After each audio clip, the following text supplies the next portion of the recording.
नमस्कार. आपल्या सगळ्यांचे महाराष्ट्र सोशल न्यूज चॅनलमध्ये हार्दिक स्वागत. चला वळूया तर एका नवीन बातमीकडे. आजची बातमी. धुळे जिल्ह्यात कापसाला पीक विमा योजनेत समाविष्ट करावे, सरसकट कर्जमाफी द्यावी आणि गारपीट नुकसान भरपाई तातडीने शेतकऱ्यांच्या खात्यात जमा करावी या मागण्यांसाठी शिरपूर फर्स्ट संघटनेच्या नेतृत्वाखाली जिल्हाधिकारी कार्यालयासमोर शेतकऱ्यांनी आंदोलन केले. यावेळी तरुण शेतकऱ्यांनी गळ्यात प्रतिकात्मक फाशीचा फास घालून आणि घोषणाबाजी करत शासनाचा निषेध नोंदवला. 7 दिवसात मागण्या पूर्ण न झाल्यास तीव्र आंदोलनाचा इशाराही आंदोलकांनी दिला.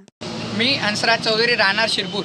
आपण जर का बघितलं की राज्यभरामध्ये शेतकऱ्यांना सरसकट कर्जमाफी मिळावी यासाठी आंदोलन आणि निवेदने दिले जात आहे. अनेक अटी शर्ती राज्य सरकारने घोषित केलेल्या कर्जमाफीमध्ये आहे.